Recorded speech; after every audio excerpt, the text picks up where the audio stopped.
This is Kelly. And this is Amy. And you're listening to Diary of a Death Investigator.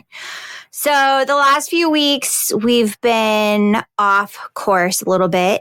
Life has gotten a little crazy. By off course, I mean we're not recording every weekend like we typically do, or every other weekend. Yeah. That's because we've been a little busy with life. Amy has some big news. Yes, I have moved back to hometown, and I've done a couple interviews, so we'll see what comes of that. It will be back in the forensics field, so keep your fingers crossed for me. And so we drove cross country to move her back. But I think that was last weekend. Mm-hmm. Yeah.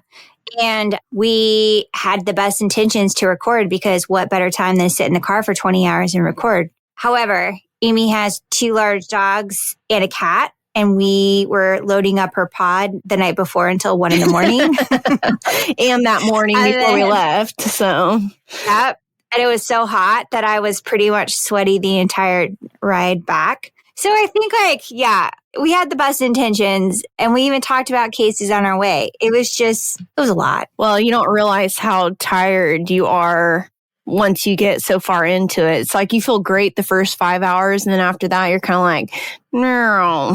So, well, yeah, especially we were chasing the sun, and especially because it got like dark early, and then we had to stop every 4 hours to get gas and animals. It was just a lot.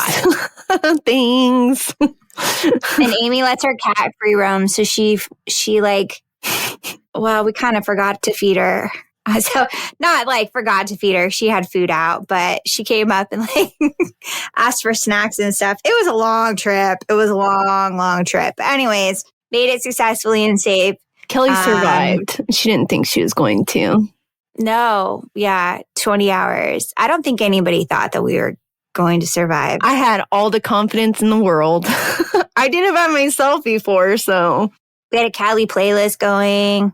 We listened to our podcast so we could edit a podcast. So yeah, anyways, it was a long, long trip, but we made it. And then now we have other stuff going on. So anyway, we're sorry that life got busy, but now we're trying to get back on track. And to get us back on track, Amy has picked one that made me, I shouldn't say laugh, but it was just because I asked a really dumb question, which I probably won't ask again. It's okay. I'm tired, you guys. I'm really tired. But we're calling this His Name Wasn't Oscar. Yeah, and you'll figure out why. And this happened in 2017. So I was doing a little refresher search, and it's amazing how many people have died in this way, actually from that state. And you're just kind of like, how dumb are people? Anyways, should we start this? It's episode what? 55? 55. So we're just going to jump on into this here. I had been working, I think I was working a 24-hour shift. And for whatever reason, I was still up at the office. And this is when we were still in our old building. So everything was all on the same floor. And I know that I had gone back to the morgue or that area, like the pickup area, because we used to have to fill out like the paperwork for bodies coming in and like what number they were and stuff. So that was part of the in-house investigator's job. So Wait, time out. What do you mean what number they were? So every case is assigned a number. So it will always start with like the last 2 numbers of that year. So for example, like this person would have been a 170 and then whatever numbers come after that in the system. So it's like an automated case number that's assigned every time you create a new case. And that's really helpful, especially for when you have people that are unidentified. And maybe you have like multiple from that day. So it'd be like unidentified male. And then we usually would give them like the county they're in or like the street address. But like if you had multiple people that were deceased from like, say like a car accident, like right at the same time, and maybe they were like in too bad of condition where you couldn't exactly identify them, or they didn't have any means of identification on them, because there was always people traveling through there from out of state. So it's just easier to assign a number to that person. And that's what we'd put like on their toe tag as well, which toe tags now, they just put them on the body bags. And some people will actually put like paper bands. Like, if you like went to a concert or something, they give you like wristbands. They'd also write like the number on that wristband or whatever. And they'd put that around their ankle just so that you make sure that you're associating that number to that person. So we always like to put it on the bag zippers because when they're in the cooler, we have them all facing the same way. And it's just easier to find that body by their tag number instead of like opening every bag, because the new cooler that we had was like a 200 body cooler. So yeah, it could take you on. You're like freezing. You're like, oh, it stinks in here. And you're like just trying to like hurry up and find a person. In our old building, sometimes we'd have to stack bodies on top of each other because it wasn't a big enough cooler. So it wasn't because the number that they got, did it reflect how many people had died that year or how many cases you have had? Yeah. So actually, if you looked at that number, like sometimes you could have like a 1, 7, 5, 2, 4. It was always like a additional couple numbers after that. So like, yeah, I went in order of like how many cases like you had that year. And then it would just start back over at the top the next year. So since this was 170 would be the first three numbers, the next year was like 180. So it always start off with like the year. And so that's also an easier way of like tracking the cases too, because like our system that we had in the computer, when you were looking up cases, you could just put in someone's number instead of just trying to find them by their name, because there's a lot of people that have similar last name, like how many John Smiths or whatever are there out there? Like a lot. So if you're just trying to look up like John, it'd be like John Doe, John, and it would list all these people instead of just typing in their number and it pulling up that exact case that you need. So everyone was assigned a number, and it was just much easier that way to, one, identify that to that person, to keep track of everything that you're tying to that person. So medical files, like even when you're in the morgue. So say, for example, like you're collecting evidence on that person, we would make stickers printed off on the computer with their number and their name. And then you'd always have your doctor sign their initials on all the stickers before you started, and the date that the autopsy is being done, because we were putting those stickers on evidence bags or evidence envelopes. So everything is tied to that number. So even like if it goes to court, those doctors and the lawyers and the detectives, everyone knows this person from like the pictures with that number. Cause like we would always start with a picture of like the toe tag on the bag before you started your series of pictures like after that. So even like if I was out in the field and I already had a number for this person, I would have that written on my paper for my field notes. And then you would like take a picture of that as an identifier. So it's like the beginning of your pictures from like, say like 46 through like 86 or something like that. Because sometimes you had multiple cases that you were working like back to back to back that night, and you have all your pictures on one memory card from your camera. And that also made it much easier to sort through your pictures too, instead of like having to click through like all of them. So you could just look at like the thumbnails and just copy and paste them into their file. So there again, like they have that number associated with their pictures too, in a file that goes into the cloud or whatever that they have for the doctors. So everyone has this number in there when you like pull up your pictures, and it's there again, it's by that number. So basically when you pass away, you get assigned a number, and that's basically what you are until the dawn of time. Or end of times. Well, it's really, it's for the best though, in that, like, say, for example, if someone's name, if they were improperly identified, or if they had to do a name change on that person, you know that you are doing that for that correct case, like for that person. So actually the number made it super helpful for everyone, especially like when you're checking bodies in and out, because we've had bodies that were retrieved before that are the incorrect bodies. So then they even started like a bar scanning thing where you'd put like a sticker on the back of that toe tag. And so when you scanned that barcode, it then would pop up and be associated with that case number. And so you made sure that you were checking out the correct body for that funeral home, because that just like a lot of those people would drive several hours across the state to get this body. And like their drivers are paid per hour or distance, whatever it is.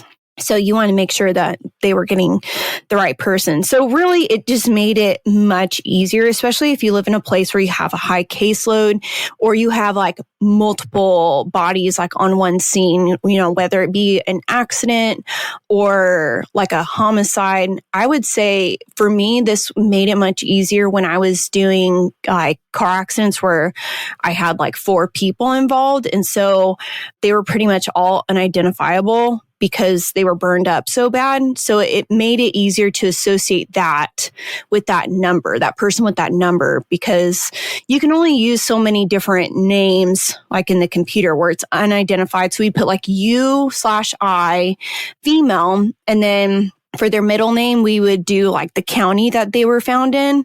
And then the last name would be like the street. So if it was like a certain freeway, you would put that freeway name on the last name. So, you know, sometimes you can't even tell if they are like a child or an adult because they can be burned up so bad. So I just think that the number system was much easier. And as far as I know, that's how they've always done it. You can even see in old pictures from like the 80s and 90s that they had left over, that they had like pictures. Oh my God. Well, what I would say as hard copied pictures, because, you know, everything had to be scanned in later into the computer system, like literally old school, like here's the scanner and here's the picture. So they used to actually have this placard. You know what you would see like at the movies or something where they would switch out like the letters in it. That's basically like what this was. So they would have a placard and they would just change the numbers on it. And then that's what they would put over the decedent right by their face and take a picture of that. So I think as long as I can remember, that's how it's kind of been done, at least from there. I don't know what everyone else or how they do it everywhere else, but I think the number system's like honestly the best. Universal. Except for when you would already make a case number and then someone's like, well, I made this case number for them. And then they'd have to override it and delete one. And sometimes they deleted your whole case file and you're like, I was up at 3 a.m. doing this. So overall, it's a great system, especially when you have someone that's like a decedent that has like 50 plus things of evidence. And it's like, well, you can only write a name and so much space on something. So just having the number was really nice. Just having that number that you could just stick on everything and not having to rewrite someone's name or something like that. Because in instances where your printer wasn't cooperating with you on a weekend when no one else was there, and you're like, I really just need these stickers printed. It was nice just to have that. So numbers. So I think that's, as far as I know, that's how it's worked. So going back to... Sorry, I derailed you. Yeah, my 15-minute long tangent about numbers and bodies. I think that night I had been there, and usually if you were the in-house investigator that was on call, you were basically in charge of keeping track of how many bodies were coming in for the next day. So you would have all your district people that would call you and tell you this is the name and the number, if they had a number yet, and where they're coming from, like what location, because we had to put that on all of their paperwork that was like filled in for when the driver came in. So everyone had to sign stuff out. And then it was on the same paperwork as when you would search a body when they'd come in. You had to put all of their personal belongings on that paper as well. So it was like a 2-person check system. It was nice to have because I think it also cut down on a lot of theft that was happening of personal belongings. What? Yeah. I know there was a period of time where a lot of crucifix necklaces were going missing. Wait, at the Now this your was office? this was back, I want to say like early 2000s or like 90s whenever that was happening. And so, which is really dumb because when you're taking pictures of bodies at a scene, you would typically take pictures of them at the scene and what they came in with. Sometimes if the family was there and they requested a certain thing off of that person, like a wedding band or something, I would just document that by taking a picture and then writing it down. And then in parentheses, you would just say release to family on scene. That way they can't come back and say, well, we never got this wedding ring or this like amount of money from this person that we know was on them when the body's released. Because how many times have you heard, or maybe you haven't, on like, I know on podcasts, like I've heard this before where people are like, they'll call in and they'll claim that they never got this thing from the medical examiner or the coroner. And they're like, well, No, we I've know never that. heard that. Oh, well, I was listening to something the other day and this girl said she was from like Las Vegas, or her dad was in Las Vegas. I forget where she was from, but her dad passed away in Las Vegas and then his body was being transported out of state. And she said something about like his personal belongings. And she asked like the coroner, like she said, she called them and asked to make sure that she got this certain item that he always wore. I can't remember what exactly it was, but they said, well, we'll see what we can do. We can't promise anything because like Las Vegas, or I think it's Clark County, they are so busy. Like, I don't even know. It's ridiculous. I don't know how many investigators they have working on staff, but I know that I worked with the doctor that came from there and he was like, yeah, you had some crazy cases and like you were always really busy. So yeah, prostitutes and gangs. Oh, I was thinking of people who died in hotel rooms. We might do a whole episode on that because, well, I had a lot of those too. Well, one of them, actually, Amy and I, it's not confirmed, but we'll have to tell you about the time we visited the most magical place on earth. Yeah, well, I always think about that stuff anyways because I've worked so many scenes where people like pass away in hotel rooms. And I'm like, I bet they're just going to like wash these sheets and put them back on the same bed like tonight. So, gross. You know, I mean, it's realistic because, you know, they're not going to throw some mattress away unless it's so Evidence? bad. Well, evidence, or unless the person is so badly decomposed, or like a lot of blood or something like that. Yeah, I mean, you know, they're just going to turn that around and get it ready for the next person to come in. So, you say that as I'm staying in a hotel tomorrow. Not going to have to check everything. You're welcome. Carry a blacklight, I guess. So yeah, she was saying like she had called Clark County or whatever and was talking to them. And she said she got like one bag of luggage that it was like dropped off on her porch and it wasn't like her dad's. And like she was waiting and waiting for his other bag. And that finally showed up. And yeah, she says something about that particular thing being missing. So that's why it's important for you to document everything so that it doesn't come back like as something sketchy, like someone stole it. Or I remember even being on a scene before where this guy had a ton of money on him, like in his wallet. I want to say it was like a couple $1,000s. And the chief of the police department, he asked, because it was a small town, he asked me if I would actually count the money and take it with me, because he basically said he didn't trust his deputies to have that money. And not necessarily that he thought they were going to steal it, but just keeping track of that money. Because families will always well, not always, some families will be like, well, we never got that from them. And we know that he always carried a lot of money. And it's like always the family that like wasn't present in their lives, and they're like, oh, we're cashing in on this. So yeah, it's, you had to take pictures of all that stuff on scene and then document it like in your case report too. And of course, when that body came in, you had the driver also go over that with you. So on the intake paper, it was like intake and outtake paperwork. It would have everything listed on what they came in with. So even clothing. So clothing, any extra items that were on them.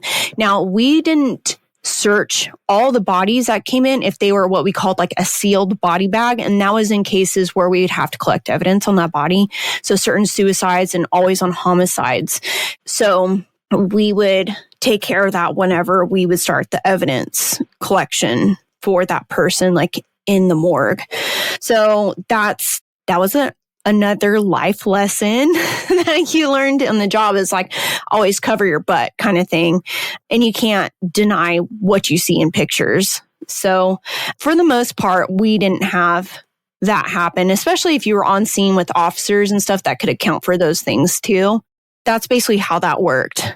But going back to my case here, we would always write all this stuff down on the paperwork for the intake paperwork for when they came in. So it was nice to already have that done before the bodies got there, because a lot of times when they would finally show up, it wasn't the investigators checking them in. It was our pathologist assistants. So they wouldn't have any clue about who this person was.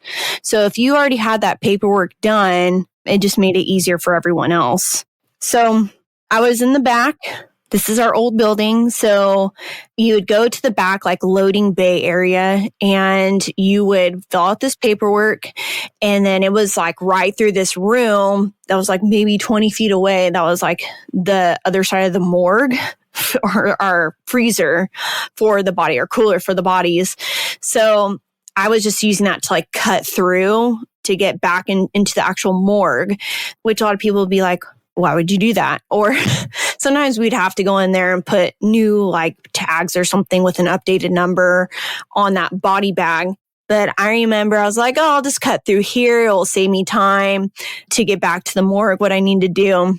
So I decided to cut through the cooler, and I walk in there, and it was always packed anyways. It was always super full because we were just getting a higher caseload.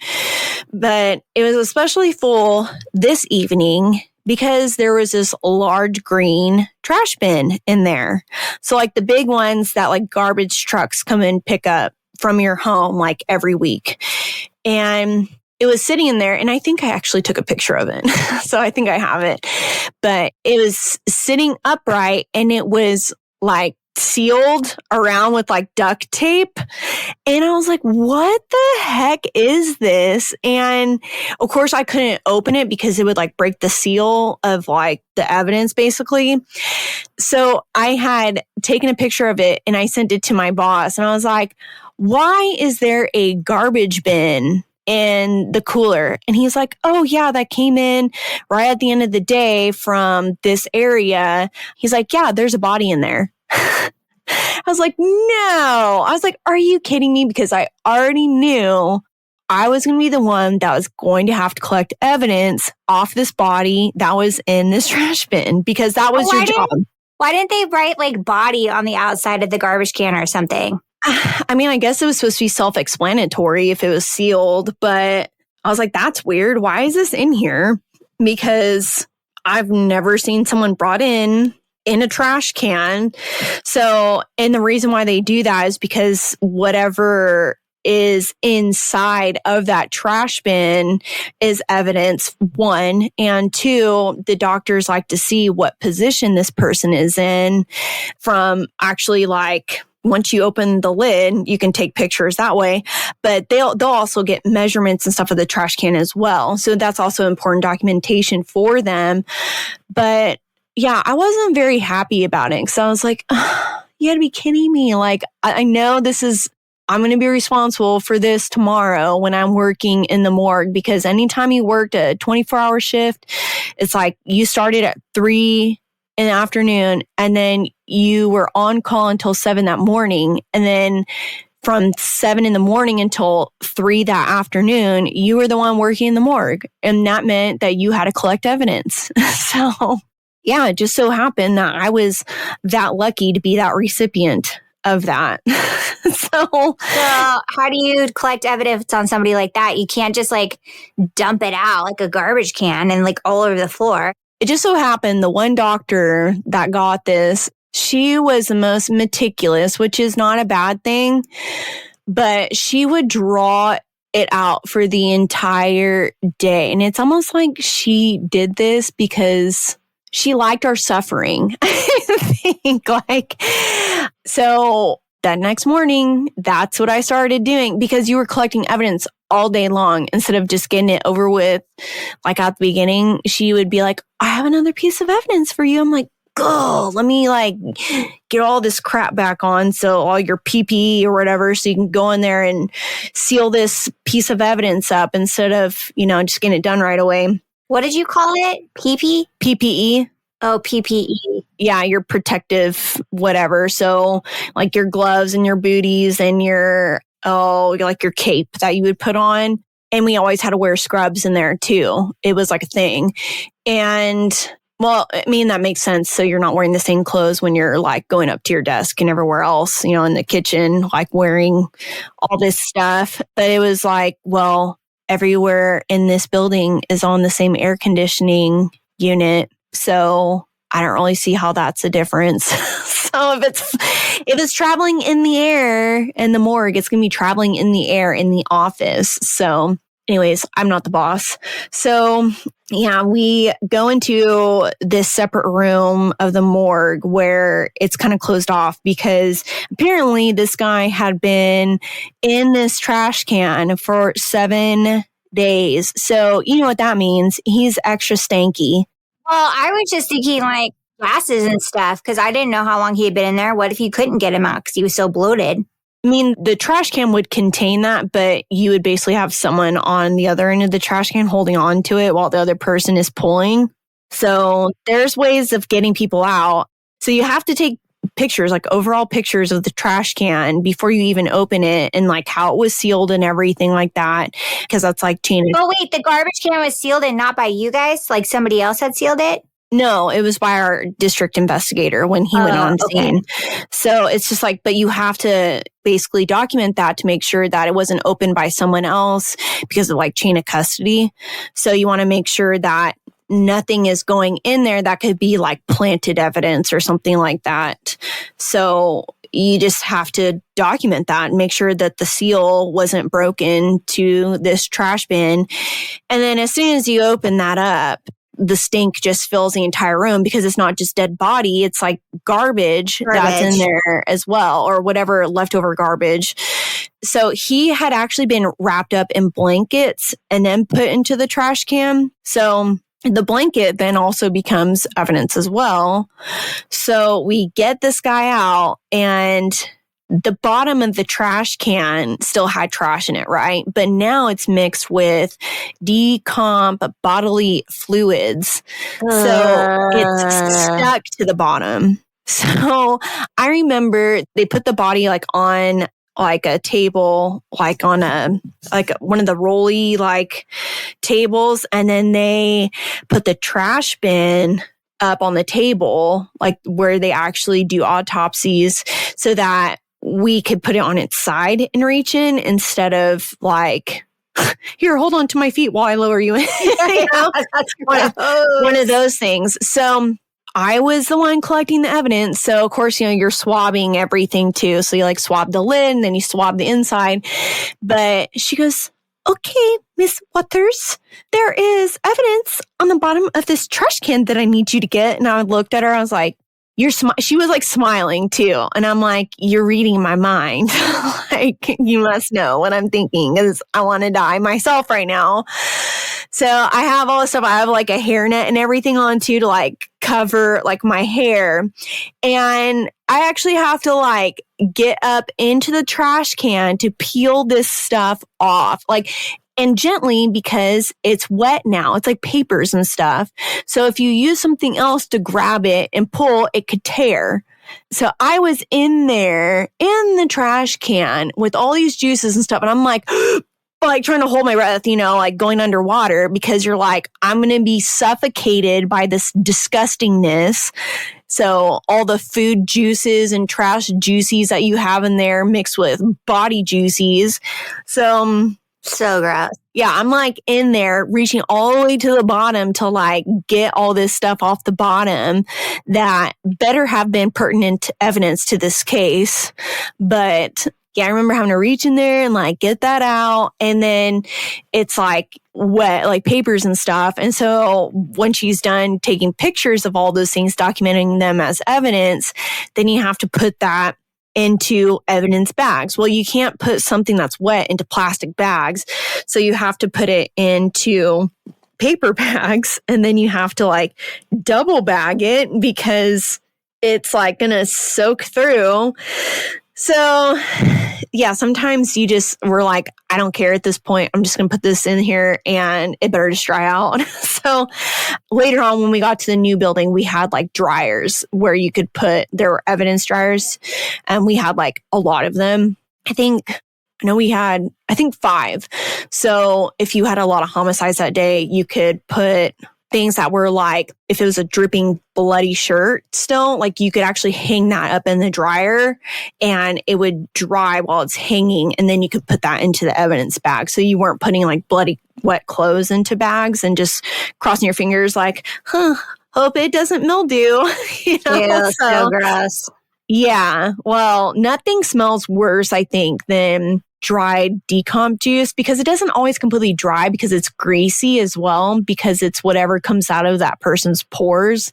And then as they break down, it just becomes this greasy, stinky mess. So yeah, it's grease doesn't always dry. It's like oil. So that's what you have on all these little pieces of paper that are in the bottom of this trash can. I think there was like a beer can in there too. And just, things that you would find in the bottom of the trash can, which a lot of times those things sit in there longer because it doesn't get emptied out from them shaking it. So it's like, who knows how long this trash has been in here for? Probably a decade. Yeah. It was not my favorite day. We'll just say that. But what was interesting about this case was that we knew when he came in that he had been struck over the head with a brick. And so you would initially think like, oh, he died from blunt force trauma to the head, like a brain bleed or just like exsanguination from like bleeding out or something. But to get hit in the head with a brick, this guy was 64 years old. And depending on what condition of 64-year-old you are, right? You could be in great shape or you could be in terrible shape. But I know that this man, I think he had a rough life. He was previously homeless to where he was found at this current location where he was deceased at. So yeah, when he came in, we thought that it was blunt force trauma to the head that had killed him. But then as you begin the autopsy and then you look at what kind of position that he was in when he was in the trash can, that also plays a factor. So once the doctor had started the autopsy, she noticed that there were like signs of like suffocation. So this man was stuffed into this trash can while he was still alive. And yeah, so could you just imagine that's like how you die is like smelling a trash can, like in your final moments, like that's just terrible. So yeah, he actually was not dead because of the head trauma, which that would play a factor into it. It would basically knock him unconscious long enough for him to be put into this trash can. So basically what his cause of death was, it's called asphyxia due to like mechanical positioning or positional asphyxia. So basically you see a lot of these kinds of cases like that of positional asphyxia in people who are drunk.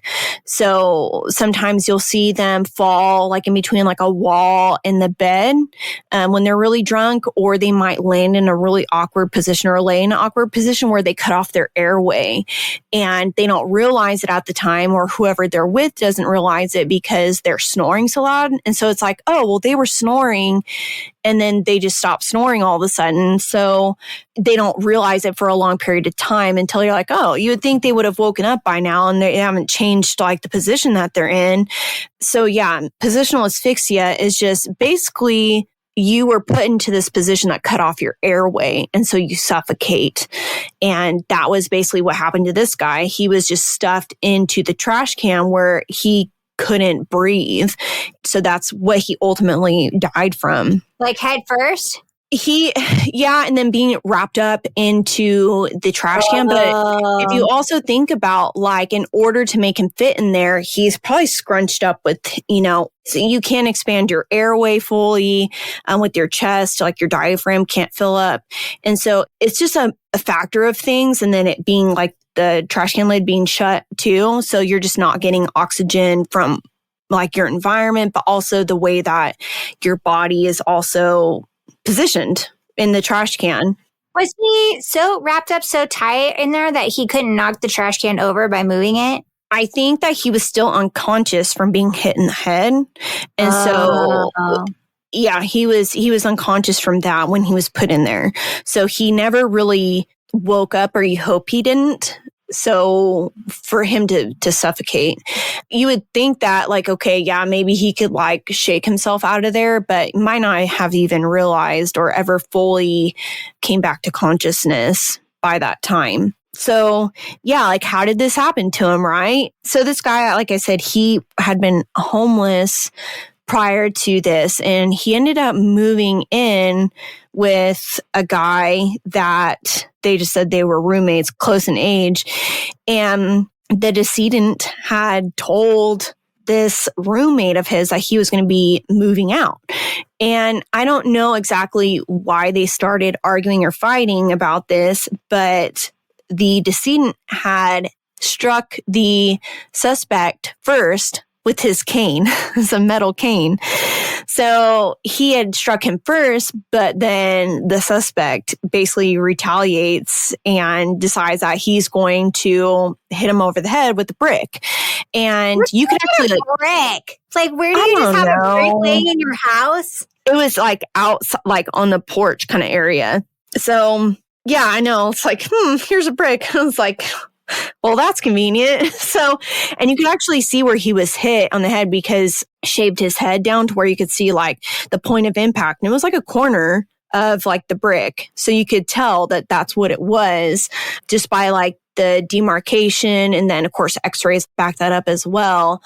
But yeah, you could like see like an indent like in this from like the skin or like lacerations from the brick, whatever.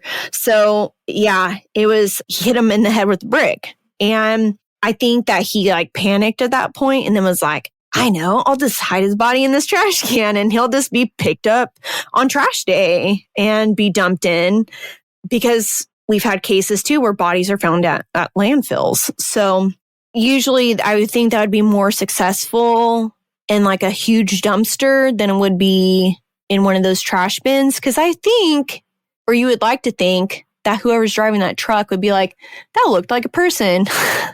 So it was not a mannequin. They're watching. So how did they do you know how they found out that there was a body in the trash can? Yeah, so someone ended up filing a missing persons report on him. And of course, his last known address was this location. So officers went to this scene, to his residence, and decided to basically like poke around. And he was in there for 7 days from the incident until he was found. So he's decomposing. So yeah, you're going to smell that. And then there's going to be a lot of insect activity. So basically, the guy that was his roommate, he ended up getting arrested. And of course, like as soon as he was arrested, he confessed to what he did. And he said, like, I didn't mean for him to die or whatever. I was like, well, what did you think? What did you think was going to happen to him? You put him in the trash can. So I think he hit him with the brick and then probably didn't realize like, oh, like this is bad, and probably didn't even check to see if he was still breathing. So if you look at this guy's mugshot, you're like, was he high, drunk, both? I don't know. He looked like he's lived a hard life too. So well, I wonder, I mean, for a guy that's close to 65 in age to like lift another man and put him in the garbage can, or like you said, he was wrapped in a blanket. That's what I think, what you could, I mean, put the trash can on its side and then basically like scoop someone up. And then as you tilt the trash can back up, they basically tilt all the way over into the trash can. So yeah, this guy, basically he was charged of this, and it was first degree murder with deliberate intent. So basically they're saying like he did mean to kill him, because he was saying that he didn't mean to do this. And I guess like he had also, because he's in prison now, but like after he had been indicted and charged, he ended up writing a letter to the decedent's brother and had said that they're missing like key evidence or something, which I'm sure he's probably saying, well, now, it wasn't him, which I'm like, dude, you confessed to it. So yeah, I think he's trying to say there was other evidence there that wasn't found. I'm like, well, I can tell you it wasn't in that trash can because I got everything out of that trash can. So, well, also like, dude, why didn't you just take your garbage out on garbage day? Yeah, 7 days. Who knows? Maybe he tried to flee and then they found him at a different location, because they can see who is renting the place or that owns the place. And that's what his name came up. So they're like, oh, well, he's the roommate. And then if you canvass around that neighborhood and you start asking people, they'll tell you who lives there. So yeah, he tried to say that there's more evidence, but like I said, there was none left in that trash can when I was done. So I was telling Amy how tired I was at the beginning of this episode, and then she told me what the episode was about. And I said, was he murdered? I'm tired, guys. I'm tired. Well, I could see if that was like a kid that did that, like kid crawled into a trash can, the trash can closed on him. But even then, I would think a child would be able to stand up and at least cry out for help. He might smell after. But like I said, whenever I was searching for information on the case, like after, because it was in 2017. So it's been a minute. And you'd be surprised how many people are put into trash cans. And I'm just like, how it's going to smell really bad and attract animals and bugs. So I know that we've had other cases that like babies were found in those trash bins, like kind of a similar thing. Yeah, I'm like, you're just throwing your kid away, which is like a totally different thing. But yeah, guy killed his girlfriend, put her in a dumpster. And I'm like, that's a dumpster that a lot of people use. So you don't think anyone else is going to be like, this is kind of weird. Well, at my house, everything goes through the garbage. So it's like once or twice a week, you see the garbage can that's open because I have raccoons, I have possums. Mm-hmm. So one day I came home from a meeting. I must have been gone. Maybe it was just for the day. And Jeff goes, hey, so did you throw away like a fuzzy pillow? And I'm like, no. And he goes, well, you might want to check the garbage can. This dummy. I go to check the garbage can and there's a possum in the bottom. So he had crawled in and didn't know how to crawl out. And I'm just like, you left it there all day? Like, I didn't know. And it's like, oh my gosh, this thing was still breathing. So I turned the garbage can like on the side and open the lid. Tried to open the lid, got a broom to try to like get it out. It did ran out. So I can't imagine like all the things that probably opened this garbage can or whatever. So that's just... Yeah. Especially living in close proximity to other people. How many times do you hear, I smelled this weird smell from the apartment above me or something? Like, how often does that happen? And that's how people are found. But well, I feel like I smell weird smells all the time in my house. So like we have a rat underneath our stove right now. I wanted to tell you this and I wanted to share it on here. You guys go back and listen to our mummy episode because I found a mummified rat in our house. Oh no. And it's stuck in between this little like mesh area. I don't even know what I'm going to do. It's in the scary room. And I had to take it out of the trap because I needed the trap to stick it underneath my stove, which if you guys know me, this is like the worst possible thing ever. I hope that the rat or whatever it is doesn't come back. Also, I just had to dump all my pots and pans because it like made a mess of them. So anyway, I'm learning a lot from this podcast. One of them was the mummified thing. I thought it was really funny. I mean, not funny and like funny, but funny in coincidence that I was like, oh, I should go back and listen to our mummy episode. Oy. I was going to say, I thought that your cat maybe brought it in and hid it somewhere and that's how you found it. So no, he usually lets live things go in the house, not dead things. So that's nice. Yeah. And the other one time I did find stuff. This is the last thing I'll say because this is very off topic. But one day I found a beak and feet on the landing and I never found anything. But there was evidence. There was evidence. So my cats are stone cold killers. They're pretty good at it too. So anyway, well, thanks for the episode. It's nice to come back off of our Idaho murder series. If you guys like stuff like that, let us know. You can send us an email at kelly@diaryofadeathinvestigator.com, or you can message us on our Instagram page, Diary of a Death Investigator. I do know that I owe some of you guys emails back. Sorry. Like I said, life's been a little crazy and we'll know after this week if it's going to be even more crazy.